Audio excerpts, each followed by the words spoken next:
Boa tarde, meu nome é Ana Carolina Fabiano e junto com o Luiz Felipe Marques estaremos apresentando análise acústica de auditórios para a disciplina de Conforto 3. Somos alunos do IFMS Campus Jardim, estamos no 7º período de Arquitetura e Urbanismo.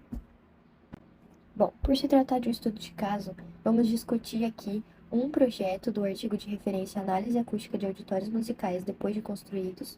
Foi uma tese escrita pelo aluno Conrado Jorge Silva de Marco, no ano de 2009, formado pela Universidade de Brasília, também no curso de Arquitetura e Urbanismo. Essas são as nossas referências principais.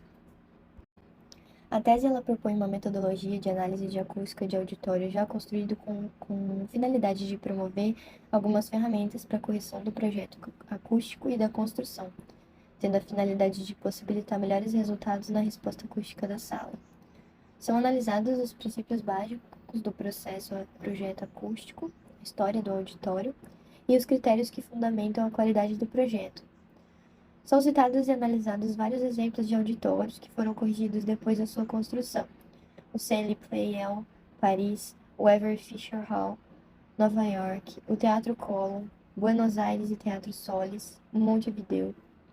Uma análise mais aprofundada, com cálculos e medições de tempo de reverberação, também foi realizada para 3 auditórios de Brasília, de características totalmente diferentes.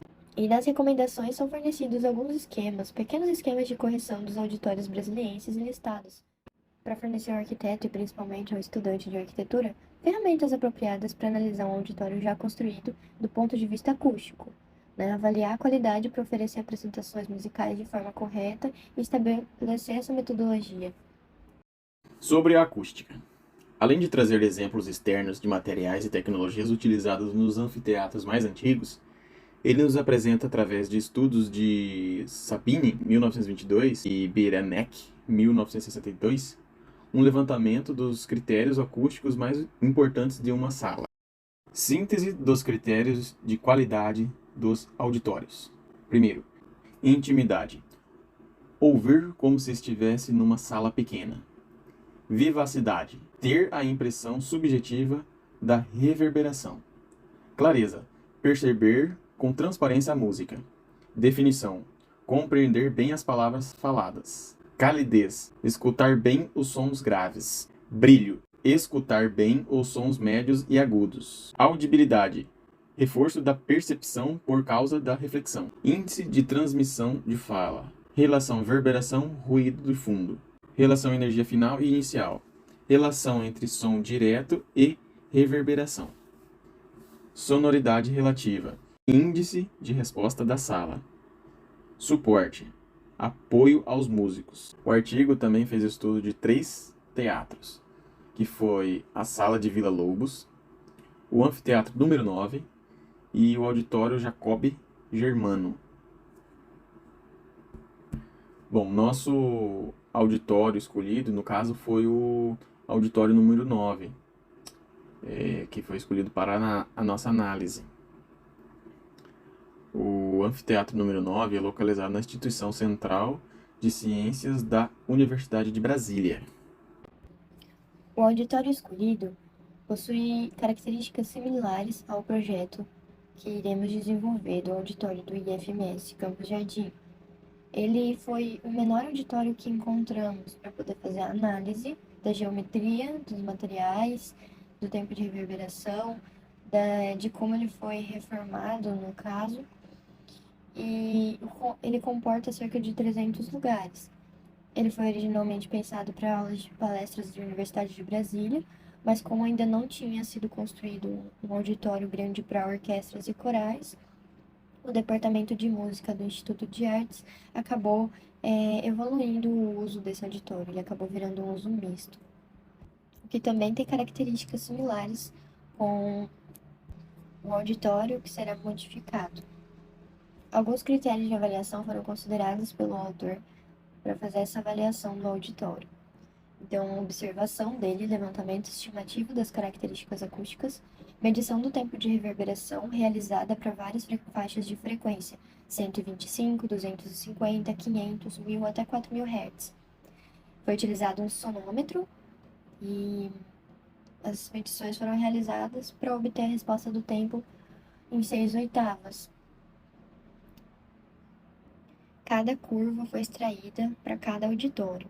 A partir disso, foi gerada uma simulação acústica e um modelo digital para prever o tempo de reverberação final a partir do projeto arquitetônico, levando em conta os materiais, revestimentos, né, e os índices de aplicabilidade. O projeto original do anfiteatro foi pelo arquiteto Oscar Niemeyer, só que ele inclui 18 anfiteatros de 3 tamanhos diferentes dentro desse campus, para comportar entre 100 e 300 pessoas. Eles foram projetados pensando em aulas e palestras, mas acabaram tornando-se inapropriado devido ao volume substancioso, nenhum revestimento absorvente para permitir a correta compreensão da palavra falada. E na maioria dos casos, esse anfiteatro faz o uso de amplificação eletrônica para possibilitar a realização das aulas. Em 1989, ele passou por uma transformação, adaptação. E na visita a campo do autor, o primeiro problema é o isolamento dos ruídos externos, as aberturas para ventilação natural, que permitem a entrada de ruídos do estacionamento e da circulação interna do minhocão. O minhocão é um local de encontro e passagem da maior parte dos alunos e professores da universidade. A falta de um espaço intermediário entre a sala e o acesso, já que a porta fica sendo aberta várias vezes, o ruído ele atrapalha conforme a circulação das pessoas. E por conta do calor local, os ventiladores geram um ruído que chega aos 60 decibéis, que é um incômodo muito grande para quem tenta ouvir o que acontece dentro do palco. Essa é a planta baixa do auditório, onde ao lado direito temos o palco, ao lado esquerdo temos a entrada, juntamente com a arquibancada.